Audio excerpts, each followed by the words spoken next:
توجہ ہے نا میرے ساتھ؟ بات واضح ہو گئی ہے؟ مزید وضاحت کی ضرورت تو نہیں ہے؟ میں آگے بڑھ جاؤں گا. تو اب بعض اوقات یہ سمجھتے ہیں کہ نہیں جو بھی ایسا ہوگا، یعنی جو بھی جس کا شجرہ خراب ہوگا وہ بغض رکھتا ہوگا. پیغمبر نے یہ نہیں کہا. پیغمبر نے کہا نہیں، جس کا بھی شجرہ خراب ہوگا لازمی نہیں بغض رکھتا ہو. اس بیچارے کیا قصور ہے؟ گناہ تو ماں باپ کا تھا. تو پیغمبر فرماتے ہیں چاہے ماں باپ کا جیسا بھی گناہ رہا ہو، اگر وہ توبہ کر لے تو علی کا ماننے والا بن سکتا ہے. لیکن جو علی کا بغض رکھتا ہو اس کا شجرہ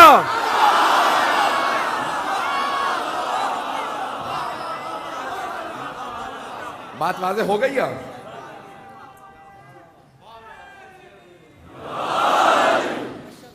عزیزان گرامی، میں گلا استعمال نہیں کرنا چاہ رہا اور آپ جو ہے مجھے جوش دلوا رہے ہیں اب.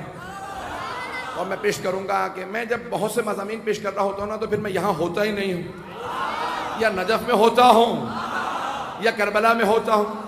تو عزیزان گرامی، میں پیش کر رہا ہوں آپ کی خدمت میں تو معصوم کا فرمان ہے کہ انبیاء علیہ السلام اور ائمہ کے اجداد سب کے سب با ایمان ہوں گے. تو اب یہاں پہ ایمان ابو طالب علیہ السلام سے متعلق مجھے بحث کو پیش کرنا ہے. سننا چاہیں گے نا؟ میں ایک جملہ کہوں گا، مجھے آپ کی حسن سماعت پہ پورا یقین ہے کہ میں اشارہ کر کے آگے بڑھ جاؤں گا اور مجھے دوبارہ اس جملے کو دہرانے کی ضرورت نہیں ہوگی. انشاءاللہ مجمع رات کے 11:30 بجے سب جاگ رہا.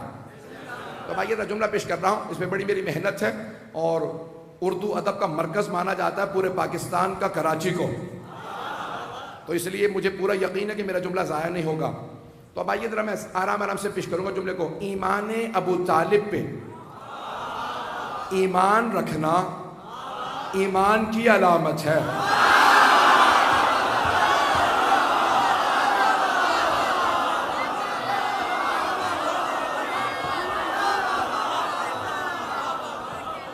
میں نے کہا تھا جملہ دہراؤں گا نہیں، اور واقعاً آپ نے حق ادا کیا ہے. جانے کے نام اب یہ ایمان حضرت ابو طالب علیہ السلام سے متعلق پوری بحث کو پیش کر رہا ہوں. اچھا، ایک نہ جانے پتہ نہیں یہ بحث کیسے مسلمانوں میں شرائط کر گئی ہے کہ کسی اور سے متعلق یہ بحث نہیں پیش کی جاتی.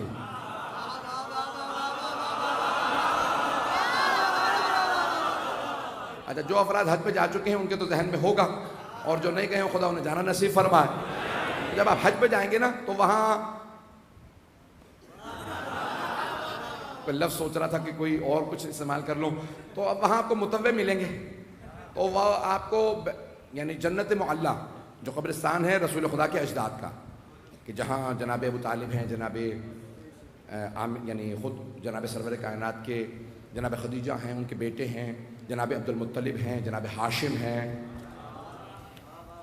اور یہ کوئی نہیں سوچ رہا کہ بھئی یہ نہیں، یہاں پہ آپ فاتحہ نہ پڑھیں، یہ اسلام سے پہلے قبرستان بنا تھا. تو ہمیں بھی پتہ ہے اسلام سے پہلے قبرستان بنا تھا. ہم سے نہ لڑو، پیغمبر سے لڑو. انہوں نے قبرستان کا نام رکھا جنت معلیٰ.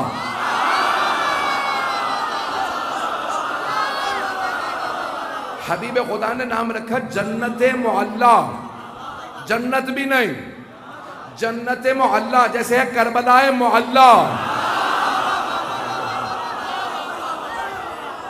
تو عزیزان گرامی، وہاں آپ جائیں نا تو اگر متوع کھڑا ہوگا کہتے خبردار یہاں فاتحہ وغیرہ نہ پڑھنا، زیارت نہ کرنا، آگے کوئی دعا نہ مانگنا.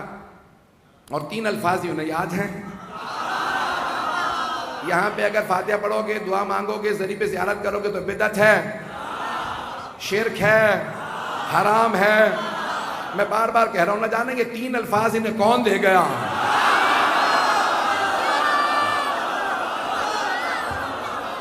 اور وہاں پہ آپ کو فوراً روکتے ہیں. تو اچھا، بہت سے ہمارے مومنین جذباتی تو ہوتے ہی ہیں، بھئی یہاں کیوں دعا نہ مانگے؟ تو وہ فوراً کہتے ہیں نہیں، یہاں پہ آپ منہ کر کے دعا نہیں مانگ سکتے، ذریعے کی زیارت نہیں کر سکتے. کیوں؟ کہا کیونکہ معاذ اللہ یہ کافر تھے. کون ہے یہاں؟ کہ جناب ابو طالب. بھئی کیوں؟ کہ نہیں یہ کافر تھے اور کتابوں میں آئے کہ کافر تھے اس لیے زیارت نہیں کر سکتے. بھئی عزیزان گرامی، اتنے بہت سے صحابہ جن کے باپ کافر تھے،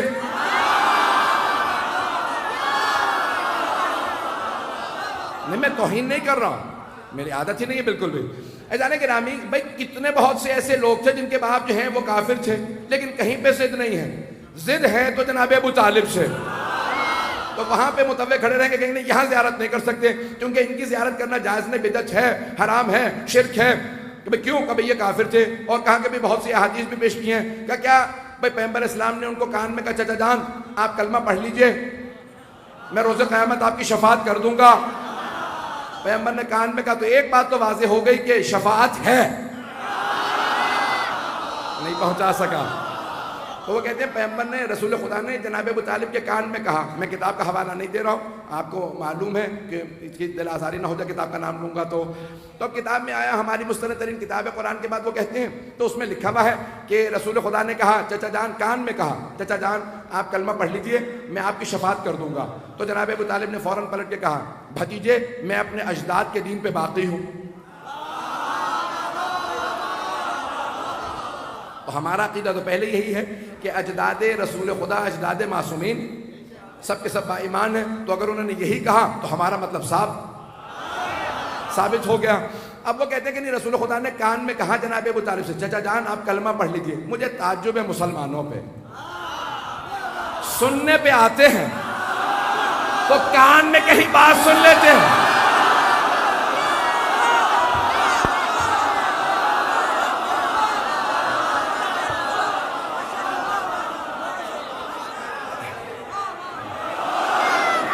مجھے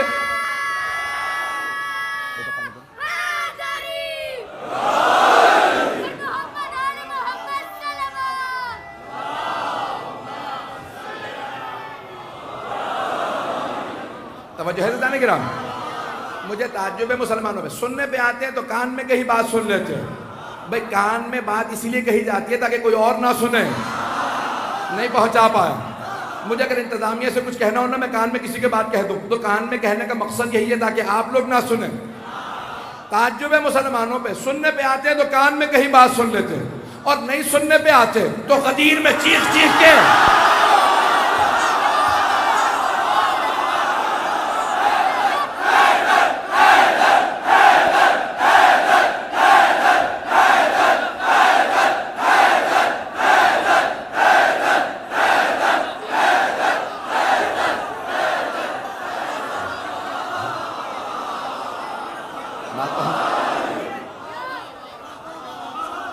بات پہنچ رہی ہے نا میرے بھائیوں کو؟ تو جانے کے نام نہیں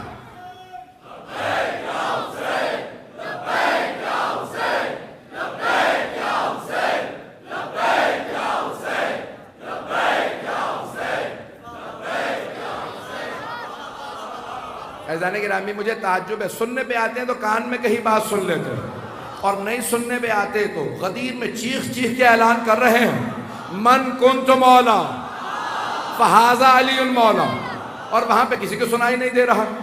ایک صاحب سے پوچھا بھائی آپ غدیر میں موجود تھے، پیغمبر نے کیا کہا؟ تو انہوں نے منہ بنا کے کہا میں ذرا دور بیٹھا تھا۔ انہوں نے دوسرے سے کہا تو سب سے آگے بیٹھا تھا، آپ تو سب سے آگے بیٹھے تھے تو آپ نے کیا سنا؟ کہا سنا میں نے لیکن دیکھ نہیں سکا۔ کہا سب سے آگے بیٹھے تھے دیکھ نہیں سکے؟ کہا سورج کی روشنی بہت زیادہ تھی۔ مجھے نہیں پتا سورج کی روشنی زیادہ تھی یا علی کے چہرے کا نور۔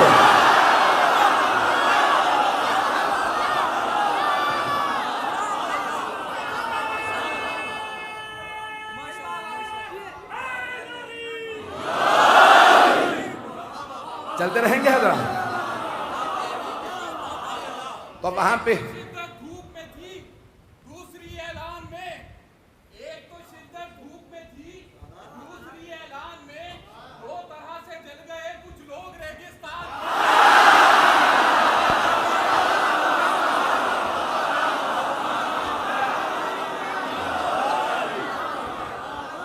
سب کا باب مدینۃ العلم جو ایک ہے۔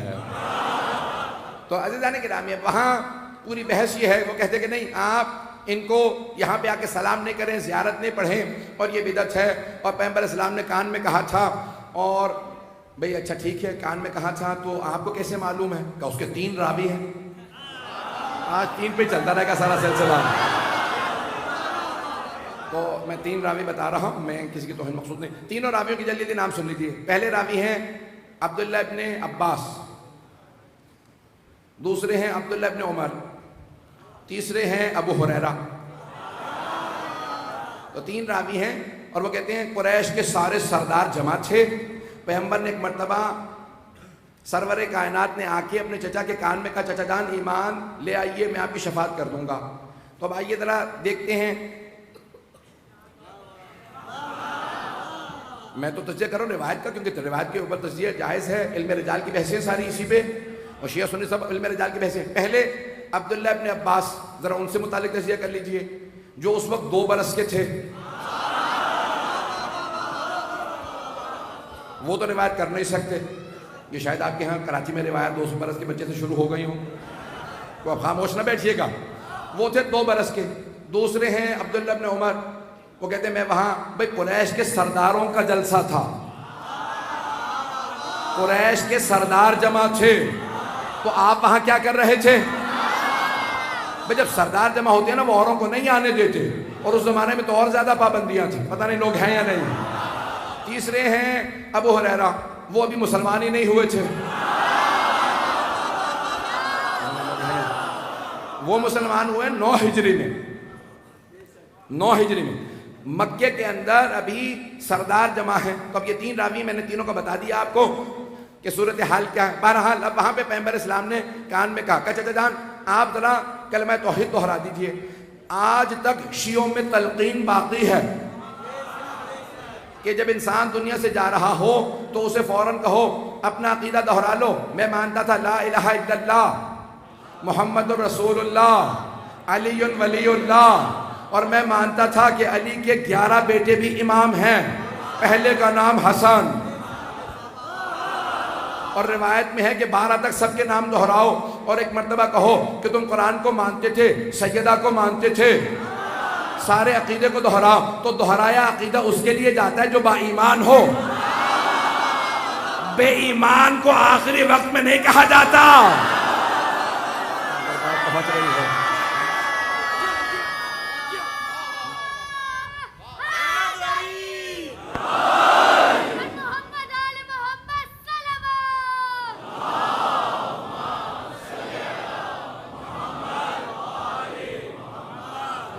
توجہ ہے نا جانے کے رہا. خدا سلامت رکھے ان ماں باپ کو کہ جو ان بچوں کی تربیت کر رہے ہیں کہ انہیں مجلسوں میں آنا سکھا رہے ہیں نعرہ لگانا سکھا رہے ہیں. اذان گرامی میں پیش کر رہا ہوں. تو اب وہاں سردار جمع تھے اور ایک مرتبہ جناب ابو طالب علیہ السلام سے اگر کہا سرور کائنات نے تو ہمارا عقیدہ یہی ہے شاید اسی لیے یہ ہمارے ہاں رائج ہے. چھٹے امام نے کہا کہ جو مرنے والا ہو اسے کہنا عقیدہ دہرا لے اور مرنے کے بعد قبر میں بھی جب دفناؤ تو دوبارہ عقیدہ دہرا دینا. ایک جملہ یہاں پہ کہوں گا اپنی ذاتی کیفیت بتا رہا ہوں.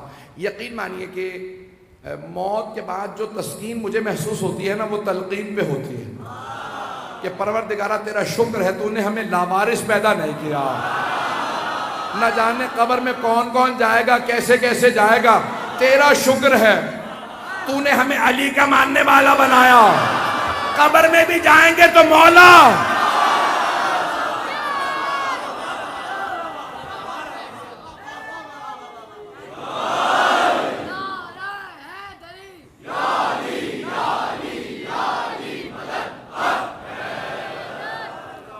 میں بھی چلنا چاہ رہا ہوں. فیضان گرامی وہاں پہ سرور کائنات نے کہا کہ چچا جان یہ الفاظ دہرا لیجیے. اب سب کے سب ائمہ علیہ السلام نے کہا کہ تاکیداً یاد رکھنا جب بھی دنیا سے کوئی جانے والا ہو اسے فوراً 14 کے نام کہلوانا اور جب مر جائے قبر میں دفنا تو دوبارہ نام دہرانا. ایک واقعہ شاید آپ نے کسی اور سے سنا ہو شاید مجھے سے سنا ہو لیکن سن لیجئے. یہاں تک روایات میں ہے کہ جب جناب فاطمہ بنت اسد مادر امیر المؤمنین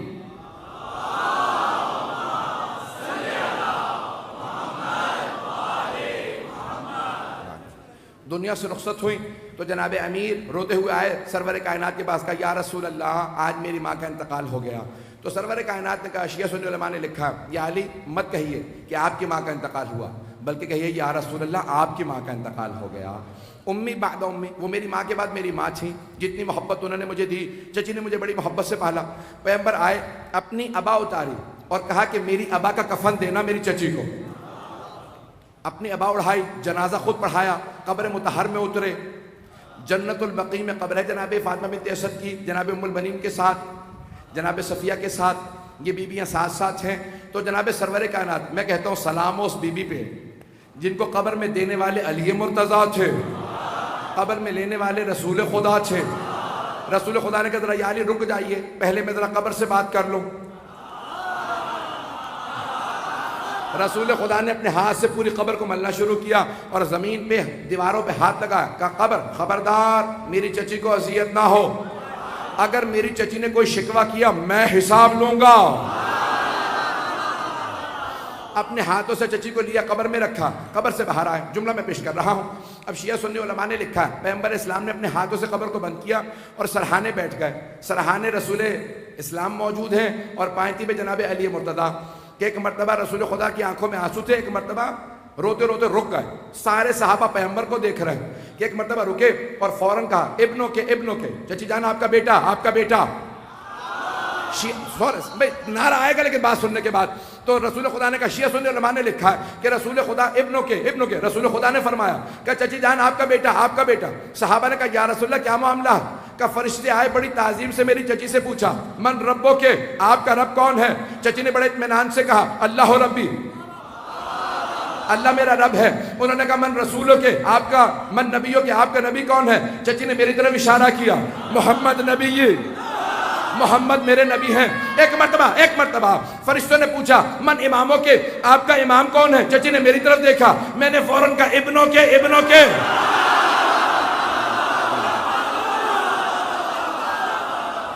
جیسے ہی فرشتوں نے پوچھا کہ آپ کا امام کون ہے تو چچی نے میری طرف دیکھا، میں نے فوراً کہا چچی جان کہہ دیجئے میرا بیٹا ہی میرا امام ہے۔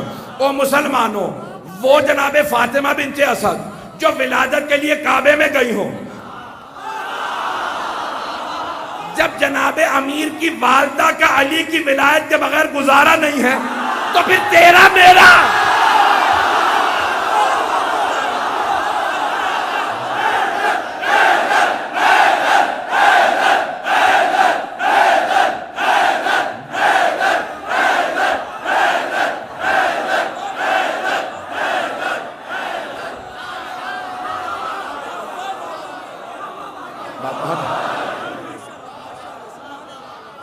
توجہ ہے زانے گرامی، عزیزان گرامی، یہ پوری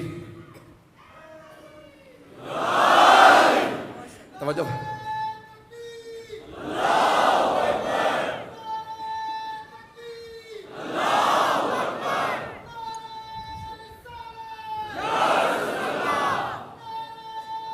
ماشاءاللہ بیٹا۔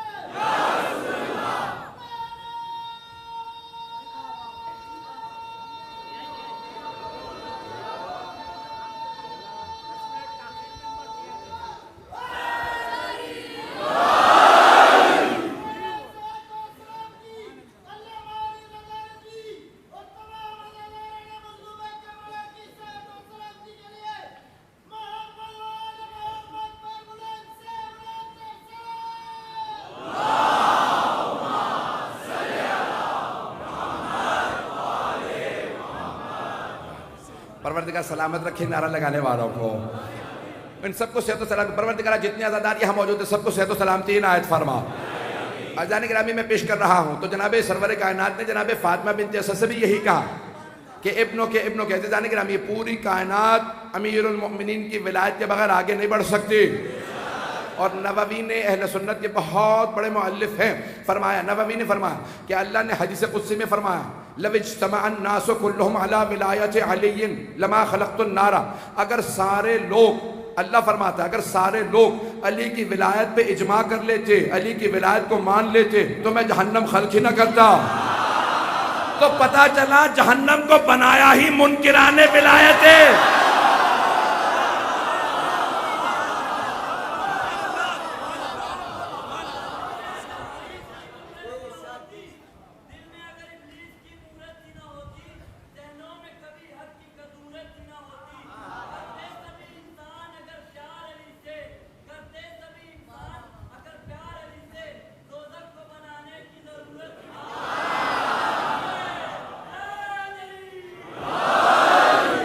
توجہ ہے جانے گرام، میں زیادہ وقت نہیں لوں گا، میرے ساتھ میں چلتا رہے، مطالب پیش کر رہا ہوں، جناب ابو طالب سے متعلق کچھ پیش کرنا چاہتا ہوں۔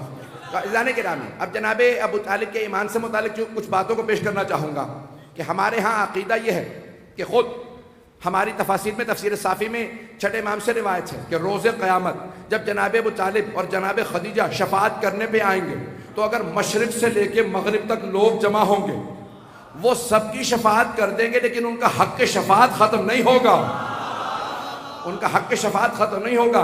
عزیزان گرامی، جناب ابو طالب کی انگوٹھی کا جو نگینہ تھا اس پہ لکھا تھا آمنت باللہ ربن، میں اللہ کی ربوبیت کا قائل ہوں، اپنے بھتیجے محمد کی رسالت کا قائل ہوں، وَبِابْنِ عَلِيًّا وَلِيًّا، اور اپنے بیٹے علی کی ولایت کا قائل ہوں۔ یہ ان کی انگوٹھی کا نقش تھا۔ عزیزان گرامی، میں دو مطالب پیش کرنا چاہ رہا ہوں۔ محرم کا مہینہ ہے، پوری دنیا کے اندر یتیم پروری کو رائج کرنے کی کوشش کی جا رہی ہے، ہم سب کو دعوت دیتے ہیں یتیموں میں ظلم نہ کرنا۔ پیغمبر نے فرمایا ہے جو کسی یتیم کے سر پہ ہاتھ رکھے جتنے بال اس کے ہاتھ تلے آئیں گے اتنے گناہ اس کے معاف ہو جائیں گے۔ یتیموں سے محبت کرنا، کبھی یتیم کے سامنے اپنے بچے کو بھی پیار نہ کرنا، بے انتہا احادیث ہیں، کیونکہ پیغمبر نے خود یتیمی کاٹی تھی۔ پیغمبر نے فرمایا کافل الیتیم کہاتین معی فی الجنہ، یتیم کو پالنے والا میرے ساتھ جنت میں ایسے جائے گا جیسے یہ دو انگلیاں ساتھ ساتھ رہتی ہیں۔ یتیم کو پالنے والا، ایک عام یتیم کو پالنے والا،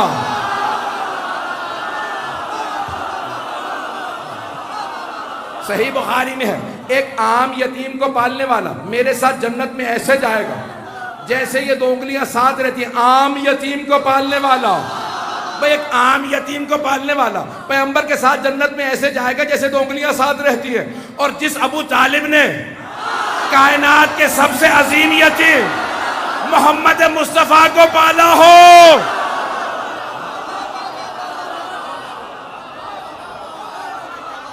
ان سے متعلق کیا خیال ہے؟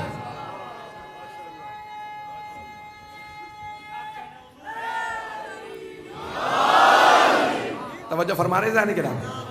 اب آئیے ذرا دلیلوں میں سے جو دلیل دی ہے جناب ابو طالب کے ایمان پہ، تو ہمارے علماء نے ایک دلیل یہ دی ہے کہ جب جناب سرور کائنات کا رشتہ آیا جناب خدیجہ کی طرف سے، اسلام میں مستحب یہ ہے کہ مرد رشتہ بھیجے، مرد رشتہ بھیجے خاتون کے احترام کے لیے، لیکن تاریخ میں تمام مؤلفین نے، مصنفین نے، مورخین نے یہ جملہ لکھا، شیعہ سنی نے بھی، حتیٰ جتنی اورینٹلسٹ ہیں، مستشرقین ہیں، غیر مسلم، سب نے لکھا کہ جناب خدیجہ نے سرور کائنات کے لیے رشتہ بھیجا۔ تو میں اکثر سوچا کرتا تھا کہ سرور کائنات کی یہ سنت ہے کہ انہوں نے پوری دنیا کو سکھایا کہ مرد رشتہ بھیجے، لیکن ان کے لیے رشتہ جناب خدیجہ کا آیا۔ تو اب میں بہت سوچتا تھا جناب خدیجہ نے کیوں رشتہ بھیجا، تو پھر میرے ذہن میں ایک بات آئی، جواب پیش کر رہا ہوں، دل کو لگے تو کوئی خاموش نہ بیٹھے، کہ جناب خدیجہ نے کیوں رشتہ بھیجا جناب سرور کائنات کے لیے، اور سب نے لکھا اتفاق ہے کہ جناب خدیجہ نے رشتہ بھیجا سرور کائنات کے لیے۔ تو میرے ذہن میں ایک بات آئی ہے کہ کیونکہ جناب خدیجہ ملکۃ العرب تھی، بہت دولت مند تھی، تو اگر رسول خدا رشتہ بھیج دیتے تو تمام کے تمام بد عقیدہ ملا یہ کہتے کہ محمد نے دولت دیکھی تھی رشتہ بھیج دیا۔ تو جناب خدیجہ نے رشتہ بھیج کے بتایا، محمد نے رشتہ بھیج کے دولت نہیں دیکھی تھی، ہم نے پیغمبر کو پہچانا جب نہ قرآن آیا تھا نہ اعلان رسالت ہوا تھا، میں نے پہچان کے دولت محمد پہ قربان کی۔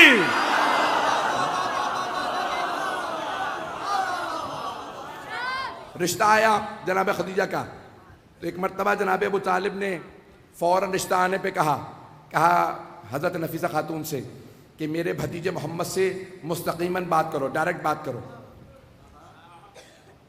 جیسے ہی حضرت نفیسہ خاتون آئیں جناب رسول خدا کے پاس، کہا کہ خدیجۃ الکبریٰ نے آپ کے لیے رشتہ بھیجا، کہا میرے چچا سے بات کرو۔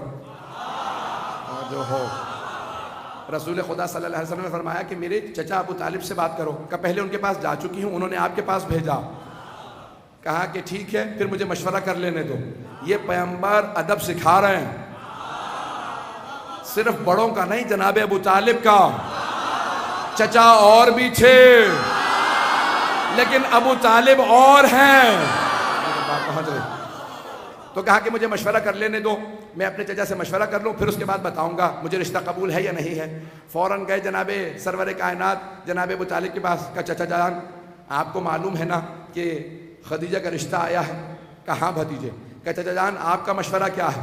کہا بھتیجے خدیجہ کا شجرہ ہمارے شجرے سے 4 نسلوں پہ مل جاتا ہے، اور انبیاء کی ازواج کو جیسا ہونا چاہیے وہ بالکل ویسی ہیں، پاک دامنہ بھی ہیں، حسب نسب بھی پاک ہے۔ پتہ نہیں لوگ ہیں یا نہیں ہیں، اگر ہیں یا اگر بات پہنچ رہی ہے تو جناب سرور کائنات مشورہ لے رہے جناب ابو طالب سے، کہا حسب نسب بھی پاک ہے، شجرہ بھی پاک ہے، کردار بھی پاک ہے، با پردہ ہیں۔ کہا بھتیجے اس سے بہتر آپ کو رشتہ نہیں مل پائے گا۔ نہ جانے کیسے جناب ابو طالب نے کہا اس سے بہتر رشتہ نہیں مل پائے گا۔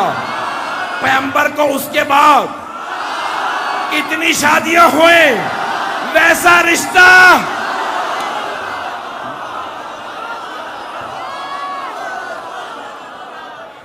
تو جناب ابو طالب نے کہا بھتیجے آپ کو اس سے بہتر رشتہ نہیں ملے گا، رشتہ قبول کر لیجئے۔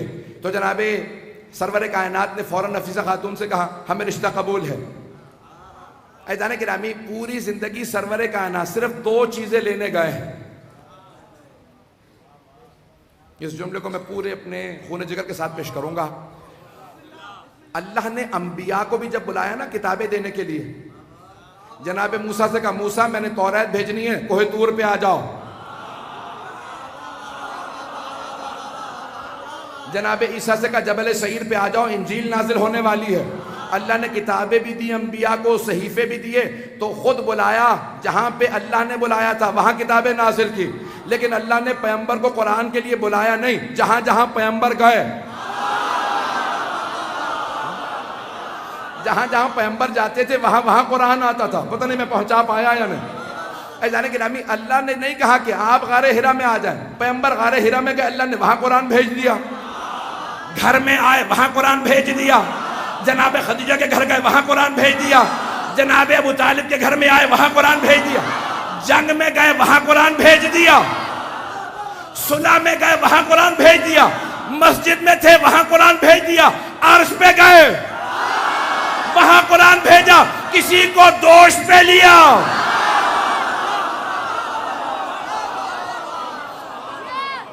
جہاں جہاں پیغمبر جاتے رہے اللہ وہاں قرآن بھیجتا رہا، لیکن 2 چیزیں لینے خود پیغمبر گئے۔ پتہ نہیں اب بات پہنچ رہی ہے نہیں پہنچ رہی، صرف 2 چیزیں بڑی ذمہ داری سے پڑھ رہا ہوں۔ حتیٰ پیغمبر تمام ازواج کسی بھی زوجہ کو بیاہنے نہیں گئے،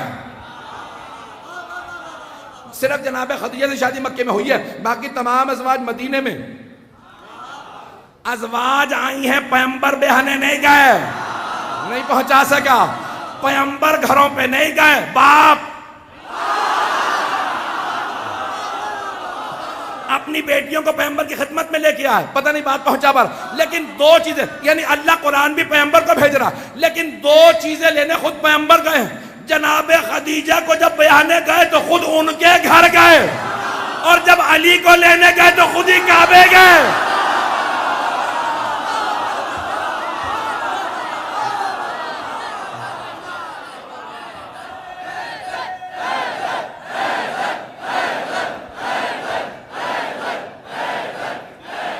توجہ ہے، توجہ فرما۔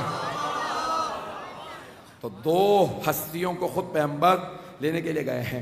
تو ایک مرتبہ کہا رشتہ ہمیں قبول ہے اور ہم خود عقد کے لیے آئیں گے، تو سرور کائنات نے کہا چچا جان میرا عقد آپ پڑھیے گا۔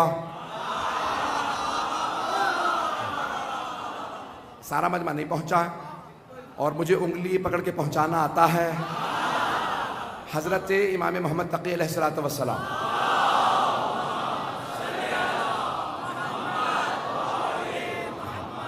عجل فرجہ، ان کا عقد ہے مامون الرشید کی بیٹی سے، ذہن میں ہے نا؟ تو اس نے کہا کہ بھئی آپ کی شادی ہوگی میری بیٹی سے، اور سارا دربار اس زمانے کے بڑے بڑے علماء سے بھر گیا، تمام بنی عباس آ گئے، اعتراض کرنے لگے 9 برس کا بچہ اور شہزادی کی تم شادی اس سے کر رہے ہو؟ کہا یہ بچہ نہیں ہے، یہ خاص انسان ہے، اسی سے ہوگا۔ اب مجھے بحث نہیں ہے مامون کے کردار سے، قاتل امام رضا ہے تو میں کوئی اس کی تعریف نہیں کر رہا ہوں، لیکن اس نے کہا کہ بھئی شادی اسی سے ہوگی بچے سے۔ سارے کا سارا بغداد جمع ہو گیا، اور ایک مرتبہ مامون نے سوال کیا امام محمد علیہ السلام سے، کہا آپ کا حق کون پڑھے گا؟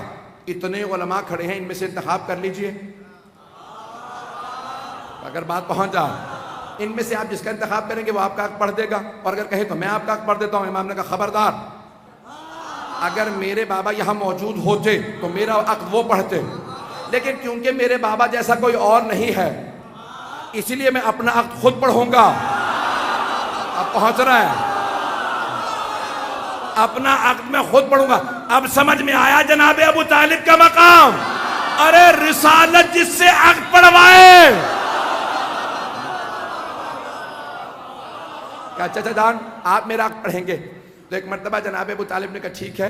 نے کہا ہاں آپ کو پتا ہے کہ اس کی اہمیت جب شادی کے اندر آ جاتے ہیں، کہ میں تو جاتے ہی رہتا ہوں، تو اہمیت اس وقت بہت زیادہ ہوتی ہے کہ نکاح پڑھنے کے لیے آئے ہیں۔ عزیزان گرامی، سرور کائنات جنہیں اہمیت دے کے بلائے انہیں ابو طالب کہتے ہیں۔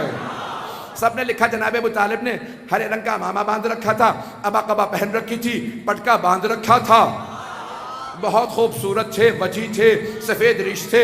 ایک مرتبہ آئے، سرور کائنات نے کہا چچا جان میرے ساتھ تشریف رکھیے، میرا عقد آپ پڑھیں گے۔ جناب ابو طالب نے شروع کیا، کہا کہ میں پہلے خطبہ دوں گا۔ جب خطبہ شروع کیا تو کہا الحمدللہ رب العالمین۔ خطبہ شروع کیا الحمدللہ رب العالمین سے۔ بھئی ابھی قرآن نزول شروع نہیں ہوا، پیغمبر 25 برس کے ہیں، 15 سال باقی ہیں نزول قرآن میں۔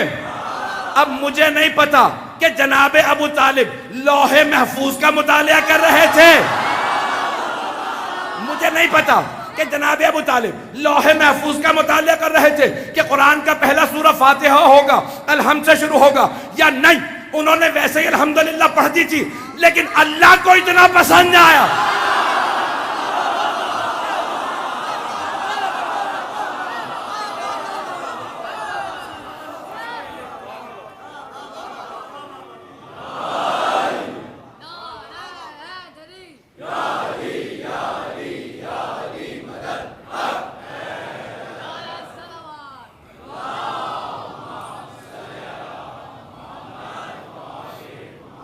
توجہ ہے سب حضرات کی میرے سے؟ خان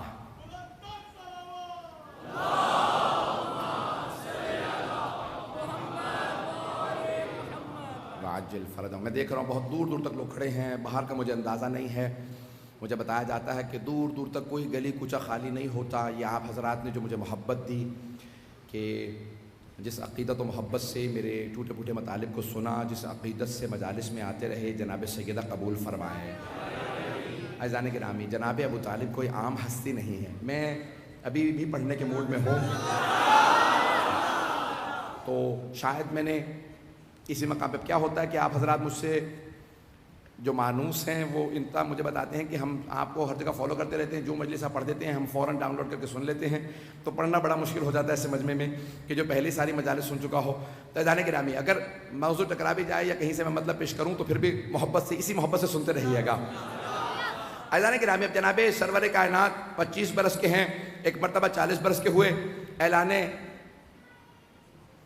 رسالت کیا۔ 40 برس کے سن میں اعلان رسالت کیا، رسول بنے نہیں، اس سے پہلے آ جائیے 30 برس کے ہیں۔ تو ایک مرتبہ جب جناب سرور کائنات کی ولادت ہوئی تھی نا، تو ایک یہ جملہ علامہ امینی نے الغدیر میں لکھا کہ جناب فاطمہ بنت اسد آئیں جناب ابو طالب کے پاس، کہا کہ اے ابو طالب، میں نے زندگی میں اتنا خوبصورت بچہ نہیں دیکھا جیسا آپ کے بھائی عبداللہ کے ہاں پیدا ہوا ہے، اتنا خوبصورت، تمام آلائشوں سے پاک۔ میں ممبر کے احترام میں زیادہ نہیں پیش کر سکتا کہ جیسے عام بچے پیدا ہوتے ہیں ویسا نہیں پیدا ہوا، میں ممبر کے احترام میں زیادہ نہیں کھل کے پیش کر سکتا کہ تمام آلائشوں سے پاک، بالکل پاک و پاکیزہ، ناف بریدہ، کوئی جسم پہ خون نہیں، پیدا ہوتے ہی سجدہ کیا اور تسبیح کرنے لگا۔ زندگی میں اتنا خوبصورت بچہ نہیں دیکھا جو تمام آلائشوں سے پاک ہو۔ جناب ابو طالب مسکرائے، کہا فاطمہ بنت اسد، میں آپ کو بھی ایک ایسے ہی بچے کی بشارت دیتا ہوں۔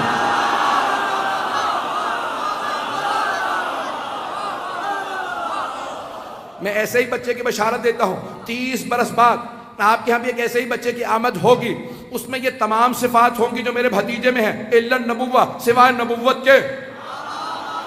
بھئی جو نبوت و امامت میں فرق جانتا ہو، خالق عطا کرنے والا، ابو طالب پہچاننے والا، اور جو نہ پہچانے وہ شیطان۔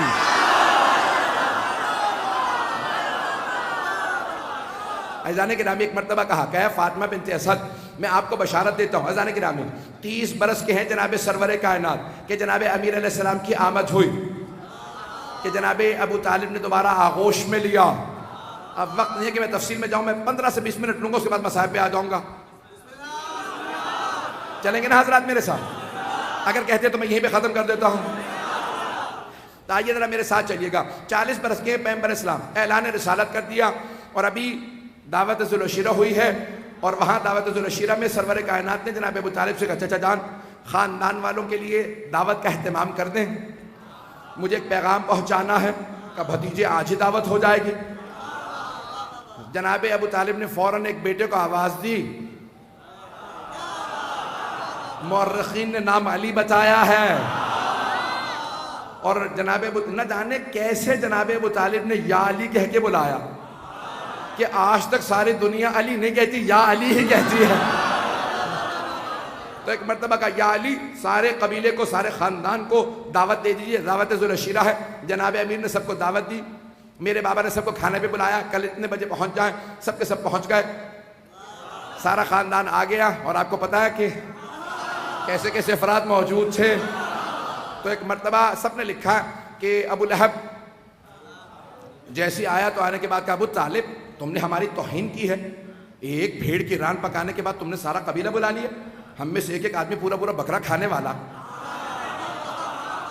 جانے لوگ ہے یا نہیں, ایک بھیڑ کی ران پکانے کے بعد آپ نے سارے قبیلے کو بلا لیا. تو جناب ابو طالب نے ایک مرتبہ ابو لہب کو دیکھا, کہا ابو لہب جتنا کھا سکتے ہو کھاؤ, یہ ختم نہیں ہوگا.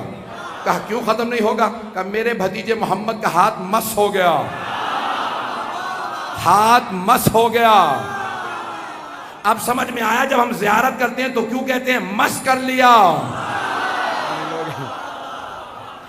بس بھئی بہت تیزی سے آگے بڑھ رہا ہوں. تو ایک مرتبہ کہا جتنا کھا سکتے ہو کھاؤ, اور جتنی طاقت تھی نا اس سے زیادہ انہوں نے کھایا. لکھا یہی ہے مورخین میں, حتیٰ طبری نے لکھا کہ جتنا لوگ کھا سکتے تھے اس سے زیادہ کھایا. پھر بھی بار بار دیکھ رہے ہیں ران ختم نہیں ہو رہے. ایک مرتبہ ابو لہب کھڑا ہوا, جیسے جناب سرور کائنات کھڑے ہوئے نا کچھ کہنے کے لیے, ابو لہب کھڑا ہوا, کہا چلو یہ میرا بھتیجا جادوگر ہے, کھانا ختم ہی نہیں ہو رہا, سب چلو. ایک مرتبہ سارا قبیلہ اٹھ کے چلے گئے. جناب ابو طالب آئے, دیکھا سرور کائنات کی آنکھوں میں آنسو ہیں. کہا بھتیجے کیا بات ہے؟ کہا چچا جان کچھ بات نہیں. کہا نہیں مجھے کھل کے بتائیے. کہا میں بات کرنا چاہتا تھا, ابو لہب نے سارے قبیلے کو اٹھا دیا, میں بات ہی نہیں کر سکا. تو کہا کہ اگر آپ کہیں تو ہم دوبارہ دعوت کر دیتے. کہا چچا جان ایک مرتبہ پھر سب کو بلا لیجئے. جناب ابو طالب نے دوبارہ سب کو دعوت دی. کہا یا علی, سب کو پھر بلا لیجئے. جناب امیر نے سب کو دعوت دی, سب اگلے دن پھر آ گئے, پھر اسی طرح سے سب نے کھانا کھایا. وہی دوبارہ ابو لہب کھڑا ہوا, کہا کہ بھئی سب چلو کھانا کھا چکے. پھر جناب ابو طالب نے کہا بھتیجے کیا بات ہے؟ کہا چچا جان جب بھی بولنے لگتا ہوں یہ ابو لہب بیچ میں کھڑا ہوتا ہے, سب کو باہر لے جاتا ہے. کہا ٹھیک ہے دوبارہ ہم اہتمام کرتے ہیں. اب تیسرے دن جناب ابو طالب نے دوبارہ دعوت کا احترام کیا, تیسری مرتبہ دعوت کا اہتمام ہوا. کہا لیکن آج میں دروازے پہ کھڑا نہیں ہوں گا. اب سمجھ میں آیا یہ بانیان کا دروازے پہ کھڑا ہونا کس کی سنت ہے. جناب ابو طالب دعوت دے کے دروازے پہ کھڑے ہوتے تھے. تیسرے دن کہا بھتیجے آج میں اندر بیٹھوں گا, دیکھتا ہوں کون جاتا ہے, آپ کا کلام سنے بغیر. ایک مرتبہ سرور کائنات کھڑے ہوئے, دوبارہ ابو لہب کھڑا ہوا جو جناب ابو طالب سے بہت چھوٹا تھا. جیسے ہی کھڑا ہوا جناب ابو طالب نے بڑھ کے گریبان میں ہاتھ ڈالا, گریبان میں ہاتھ ڈالا. کہا ابو لہب جب تک میرا بھتیجا کلام مکمل نہ کر لے کسی کو جانے کی اجازت نہیں. ابو لہب نے ہلنا چاہا, جناب ابو طالب نے گریبان میں ہاتھ ڈال کے بٹھا دیا. میں نے بہت سوچا یہ اس بڑھاپے میں طاقت کہاں سے آئی, تو پھر میری نظروں میں خیبر کا در آیا.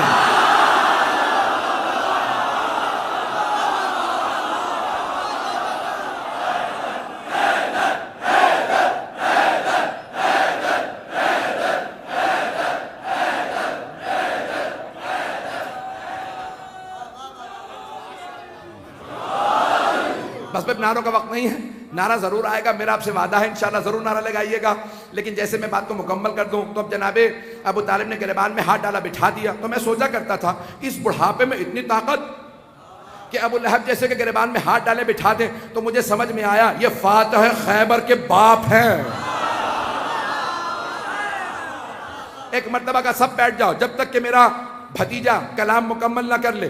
تو ایک مرتبہ جناب رسالت میں آپ نے کہا قولوا لا الہ الا اللہ تفلحوا، لا الہ الا اللہ کہو فلاح پا جاؤ گے۔ اب ایک آدمی نے کھڑے ہو کے سوال کیا اللہ کو ہم مان لیں تو پھر آپ کون ہیں؟ کہ میں اس کا رسول ہوں۔ اس کے بعد جناب سرور کائنات نے ایک جملہ کہا، تاریخ طبری میں موجود ہے، آپ نے کہا جو بھی میرے اس مشن میں، میرے اس مقصد میں، میرے اس دین میں میرا ساتھ دے گا، میری نصرت کرے گا، جو بھی میرا ساتھ دے گا، میری نصرت کرے گا، میرے ساتھ چلے گا، فہو اخی و وصی و خلیفتی من بعدی، وہی میرا بھائی ہوگا، وہی میرا وصی ہوگا، وہی میرا خلیفہ ہوگا، وہی میرا وزیر ہوگا۔ اب ایک مرتبہ ابو لہب دوبارہ کھڑا ہوا کہ ابو طالب اب تک تو تم بھتیجے کی اطاعت کرتے تھے، آج سے بیٹے کی بھی اطاعت کرو۔ نہیں پہنچا سکا۔ ابو لہب کافر تھا، مشرک تھا، لیکن ایک بات سمجھ گیا تھا، دعوت ذوالعشیرہ میں خلافت کا فیصلہ ہو گیا۔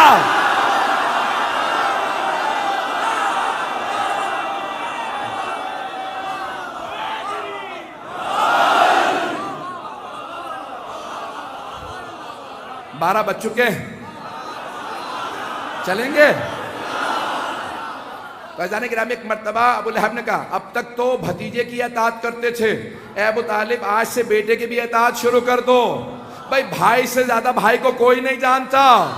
ابو لہب سمجھ رہا تھا یہ بھتیجے کے دین پہ ہے، پتہ نہیں لوگ ہیں یا نہیں۔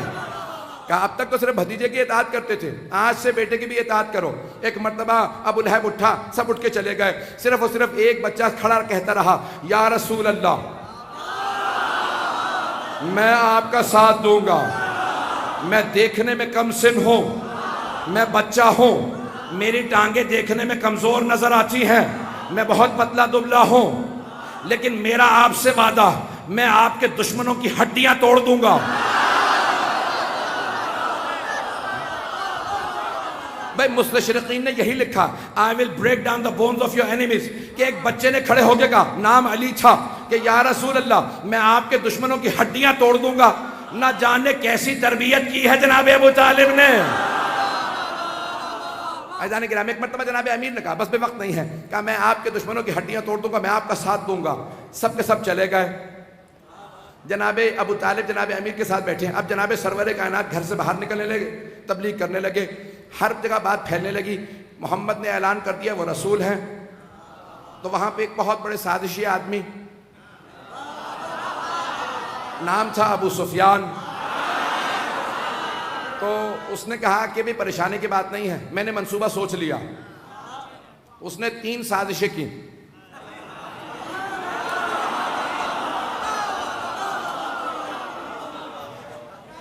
کیا کروں آج، خدا گواہ کہ میں پلان کر کے نہیں آیا ہوں۔ تو اب اس نے 3 سازشیں کی۔ پہلے اس نے سب کو تیار کیا، کہا بھئی یہ شاعر ہے، اس زمانے میں شاعر نشے میں رہتے تھے اس لیے ان کو ہوش نہیں ہوتا تھا، تو لوگوں نے مردوں نے فوراً ان کو سیریس لینا بند کر دیا کہ بھئی یہ شاعر ہیں، قرآن سنا رہے ہیں مت سننا۔ اور ویسے بہت سے لوگوں کی عادت ہوتی تھی کہ زبردستی سنا رہے ہیں کلام۔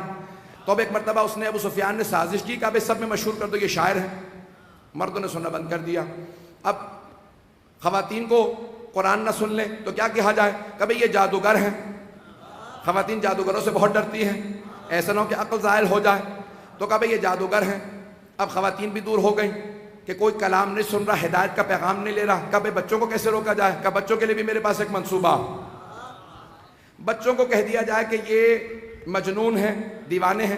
بچے جو غیر مہذب ہوتے ہیں وہ دیوانوں کو پتھر مارنے لگتے ہیں، بچے ہاتھوں میں پتھر لگتے، پیمبر کو پتھر مارتے رہتے۔ اب سمجھ میں آیا سازشیں کسی بھی حق کے خلاف 3 طرح کی ہوتی ہیں۔ حق کے خلاف سازشیں 3 طرح کی ہوتی ہیں، 3 طرح کی سازشیں حق کے خلاف ہوتی ہیں۔ 3 طبقات ہیں، مرد ہیں، خواتین ہیں، بچے ہیں، تینوں کو دور رکھنے کے لیے سازشیں کی۔ تو آج بھی سفیانی باقی ہیں، عزاداری کے خلاف بھی 3 طرح کی سازشیں ہیں۔ مردوں سے کہا عزاداری میں نہ جانا، نکاح ٹوٹ جائیں گے۔ خواتین سے کہا بھئی عزاداری میں نہ جانا، شام غنیمہ میں بے حرمتی ہوتی ہے، بچوں سے کہا مجلسوں میں نہ جانا، یہ دیگوں میں ذبح کر کے ڈال دیتے ہیں۔ لیکن یہ ہار گئے سازشیں کر کر کے، عزاداری نہیں رک رہی اور پھر بھی لوگ آ رہے ہیں۔ اب سمجھ میں آیا یہ جتنے بھی ابو سفیان کی نسل والے ہیں،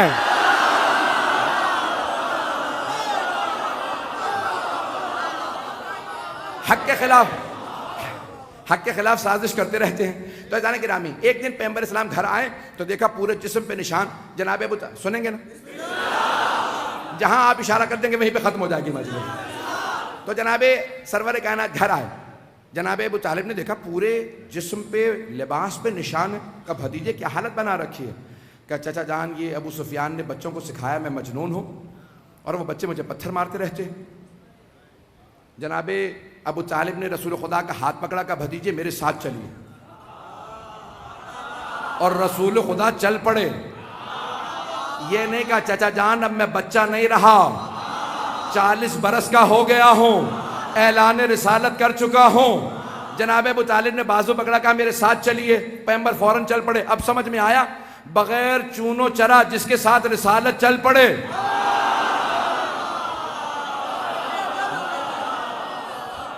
وہ حضرت ابو طالب ہیں۔ تو اب جناب سرور کائنات کو لے کے جناب ابو طالب آئے تو وہاں پہ صنادید عرب، قریش کے سردار، تمام صنادید عرب بیٹھے تھے۔ ابو سفیان کا مہمان خانہ تھا، دروازے کھلے ہوئے تھے۔ جناب ابو طالب پھر بھی دروازے کھلے تھے، اندر نہیں گئے۔ دروازے پہ بہت زور زور سے دستک دی، سب نے دیکھا کہ ابو طالب آئے ہیں، سب اٹھے باہر آ گئے۔ سب سے آگے ابو سفیان کا ابو طالب کیا بات ہے؟ کہا کہ ابو سفیان قریش کے بچوں نے میرے بھتیجے محمد کو پتھر مارے، ان بچوں کو پتھر مارنے سے روکو۔ ایک مرتبہ ابو سفیان نے دیکھا جناب رسالت میں آپ کو، اور پھر جناب ابو طالب سے کہا اے ابو طالب بچوں کا معاملہ ہے، بچوں میں رہنے دو۔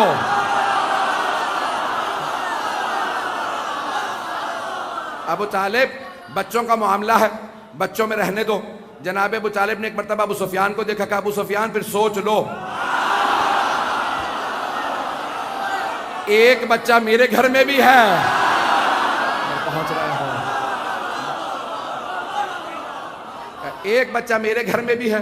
ابھی سب کو معرفت نہیں تھی کہ یہ بچہ حیدر کرار ہے۔ تو ایک مرتبہ ابو سفیان نے کہا ایک ہی تو بچہ دیکھی جائے گی۔ جناب سرور کائنات کو فوراً جناب ابو طالب نے کہا بھتیجے واپس چلیے، گھر لے کے آ گئے۔ جیسے گھر پہنچے جناب ابو طالب نے آواز دی یا علی،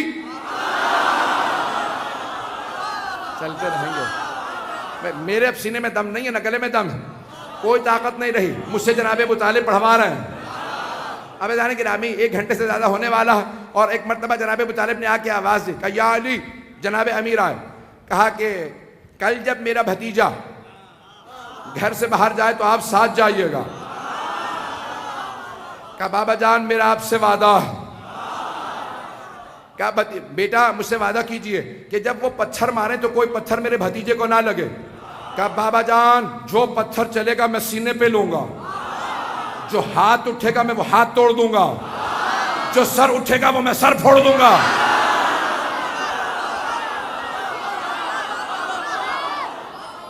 ایک مرتبہ سبحان و مدار ہوئی، جناب سرور کائنات اٹھے چلے، جیسے ہی چلنے لگے باپ بیٹا کی آنکھوں ہی آنکھوں میں بات ہو گئی۔ لوگ ہیں نہیں۔ جناب ابو طالب نے جناب امیر کو دیکھا، جناب امیر نے جناب ابو طالب کو دیکھا، اشارہ کیا، جناب سرور کائنات چلے پیچھے جناب علی۔ قرآن میں ایک سورہ ہے، سورہ نمبر 91، اس کا نام ہے سورہ شمس۔ آیات پیش کرتا ہوں، بسم اللہ الرحمن الرحیم، والشمس وضحاہا، سورج کی قسم اور اس کی کرنوں کی قسم، والقمر اذا تلاہا، اور چاند کی قسم جو سورج کے پیچھے پیچھے آتا۔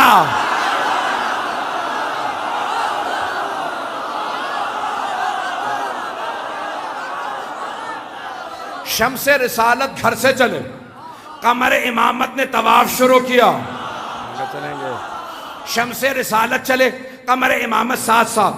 اب سمجھ میں آیا، اگر اسلام کے شمس رسول خدا تو قمر علی مرتضیٰ ہے، اور کربلا کے شمس حسین ہے، قمر عباس ہے۔ بس 4 سے 5 منٹ کی 10 منٹ کی زحمتوں کا زیادہ نہیں۔ تو جناب رسالت میں آپ چلے، جناب امیر ساتھ صاحب، اب جناب رسالت میں آپ آگے ہیں، پیچھے جناب علی ہیں۔ اب سارے کے سارے قریش کے بچوں کو دوبارہ ابو سفیان نے آواز دی، بچوں تیار ہو جاؤ، محمد آ رہے ہیں۔ سارے بچوں نے ہاتھوں میں پتھر لیے۔ ایک مرتبہ کسی نے نعرہ لگایا، مجنون، جناب امیر سامنے آئے۔ بھائی 10 برس کے جناب امیر ہیں یا 11 برس کے، ایک مرتبہ سامنے آئے، جیسے ہی پتھر چلا مولا نے سینے پہ لیا۔ پتھر مارنے والا بچہ جیسے ہی آگے بڑھا، مولا نے آگے بڑھ کے گریبان میں ہاتھ ڈالا، بچے کو اٹھا کے دیوار پہ دے مارا۔ دوسرا، بھئی بچے میں اپنے حساب سے کہہ رہا ہوں، نابالغ بچے نہیں تھے، سارے بالغ تھے۔ دوسرا بچہ آگے آیا، مولا نے ہاتھ پکڑا، ہاتھ توڑا۔ تیسرے نے لات ماری، مولا نے اس کی لات توڑی۔ کسی کا سر پھاڑا، سارے روتے ہوئے اپنے اپنے گھر گئے۔ اب مکے کے ہر گھر میں علی علی ہو رہا تھا۔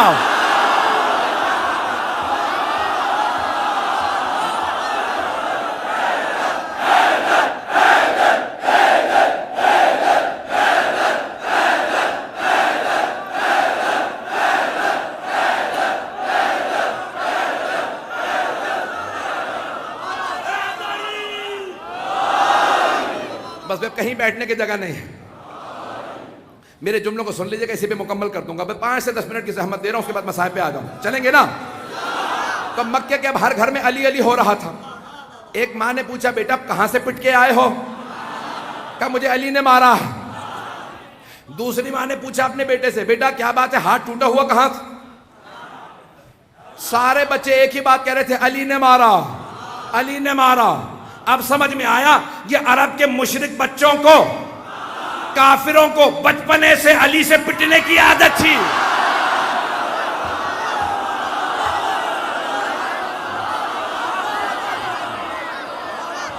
چلیں گے بھئی، سب میرے ساتھ چلیں گے۔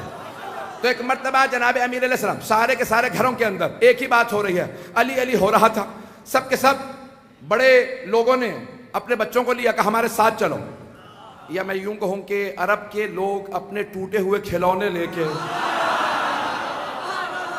ابو سفیان کے پاس آئے، اور وہ سردار تھا، کہا کہ ابو سفیان، ابو طالب کے بیٹے علی نے ہمارے بچوں کو مارا۔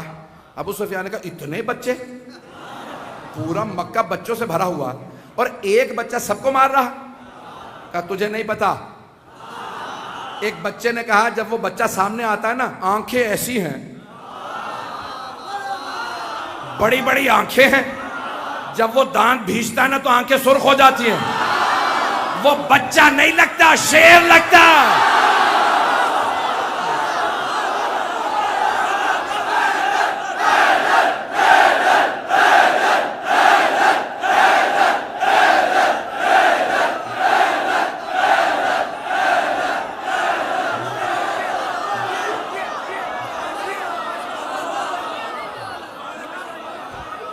کہا وہ بچہ بچہ نہیں لگتا، کہا بہت بڑی بڑی آنکھیں ہیں اس کی، اور جب دانت بھیج کے مارنے کے لیے آگے بڑھتا ہے تو آنکھیں سرخ ہو جاتی۔ وہ بچہ نہیں، شیر ہے۔ ابو سفیان نے کہا میرے ساتھ چلو، میں دیکھتا ہوں بچہ کیسا۔ ایک مرتبہ سارے قریش کے بچے اپنے اپنے ماں باپ کے پیچھے چھپ رہے تھے، اور ان کے ماں باپ ابو سفیان کے پیچھے چھپ رہے تھے۔ ابو سفیان نے ایک مرتبہ دروازے پہ دستک دی، دروازہ کسی نے بڑے خرامہ انداز سے کھولا۔ لگتا ہے بڑا ہی کوئی مطمئن انسان ہے، جسے کوئی خوف نہیں، کوئی خطر نہیں۔ لگتا ہے کسی اسد اللہ الغالب کا باپ ہے۔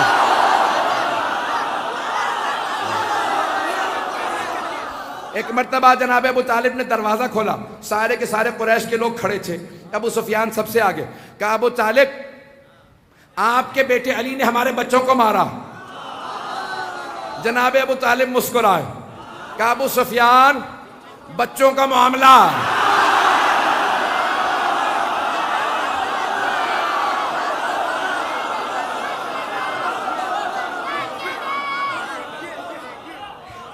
ابو سفیان بچوں کا معاملہ ہے، بچوں میں رہنے دو.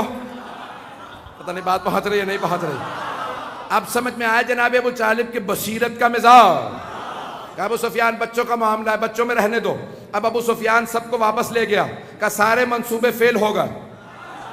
اتنے بڑے بڑے سازشی لوگ نہیں، لوگ ہیں نہیں وہ اتنا بڑا سازشی ابو سفیان، سارے منصوبے فیل ہو گئے.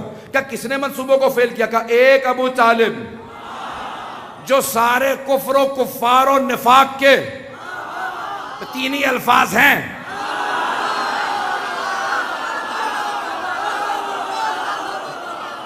جو سارے منصوبوں کو فیل کر دے اسے ابو طالب کہتے ہیں. میں نے سارے کے سارے جتنے میرے سینے میں طاقت تھی میں نے پیش کر دیا. عزیزان گرامی، جناب ابو طالب نے سارے منصوبوں کو فیل کر دیا. اور ایک مرتبہ جناب سرور کائنات سے کہا آپ کھل کے تبلیغ کیجئے، میں دیکھتا ہوں کون آپ کو روکتا ہے. اور ایک مرتبہ خدا کی قسم ذمہ داری سے پڑھ رہا ہوں، شیعہ سنی علماء نے لکھا کہ ایک مرتبہ جناب ابو طالب نے اپنے قبیلے کے کچھ نوجوانوں کو لیا، کہا سب میرے ساتھ چلو، تلواریں اپنی اباؤں میں چھپا لو، جیسا کہوں گا ویسا کرنا. جہاں سارے کے سارے قریش کے سردار بیٹھے تھے، سرور کائنات کو گھر میں پہنچنے میں تاخیر ہوئی. جناب ابو طالب نے ایک مرتبہ سب جوانوں کو اشارہ کیا، سب نے تلواریں کھینچی. کہا ابو سفیان یہ سب میرے اشاروں پہ آئے، میں سب کو آج وارننگ دے رہا ہوں. جناب ابو طالب نے ابو سفیان سے سارے کے سارے قریش کے سرداروں کے سامنے کہا میں سب کو آج تحدید کر رہا ہوں، وارننگ دے رہا ہوں، اگر میرا بھتیجا محمد گھر نہ آیا تو تم میں سے کوئی زندہ نہیں رہے گا، میں سر کے سر کٹوا دوں گا. یاد رکھنا مجھے اپنی جان سے زیادہ محمد عزیز ہے.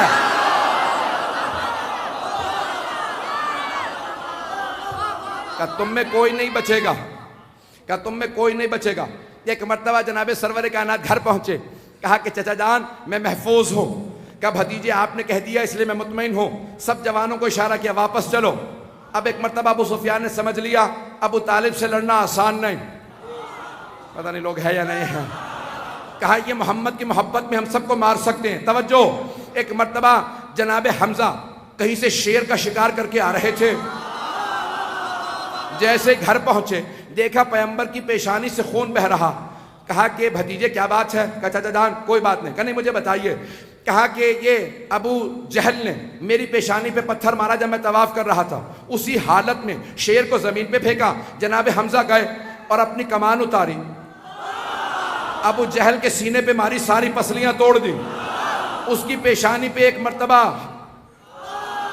ایسا ہاتھ رسید کیا کہ پیشانی پھٹ گئی. گھر آئے، کہا بھتیجے میں نے آپ کا بدلہ لے لیا، پیشانی کو خون سے میں نے آلودہ کر دیا اور ساری پسلیاں توڑ دی. تو اب سارے کے سارے مسلمانوں نے دینیات میں لکھا ہے، چوتھی کلاس کی دینیات کی کتاب میں ہے آپ کی. پاکستان کی دینیات میں نے نہیں لکھی، دینیات کی کتاب میں لکھا ہے حضرت حمزہ کا ایمان لانا. تو کہا جناب رسول خدا نے یہ دینیات کی کتاب سے پڑھ رہا ہوں اپنے پاس سے نہیں. کہا چچا جان مجھے آپ کی مدد کی ضرورت نہیں ہے.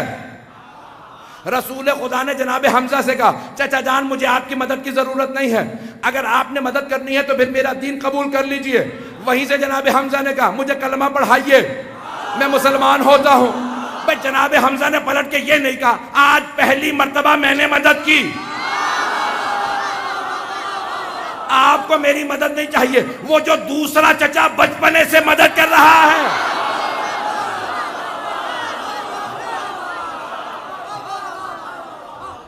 اس کا مطلب ہے سارا خاندان جانتا تھا جناب ابو طالب کس درجے پہ فائز ہے. بس بھئی آپ نے مجھ سے اتنا پڑھوا دیا، وإلا مجھ میں بالکل طاقت نہیں تھی کہ میں 1.25 گھنٹہ پڑھ پاتا، 1.5 گھنٹہ پڑھ پاتا، کیونکہ بھی مجھے مصائب بھی پڑھنا ہے. آج مجھے میدان کربلا کے سپہ سالار کے مصائب کو پیش کرنا ہے. مجھے پتہ ہے آپ حضرت عباس کے مصائب پہ بہت روتے ہیں، لیکن جب آج گریہ کیجئے گا تو صرف جناب سیدہ کو پرسہ نہ دیجئے گا. آج جناب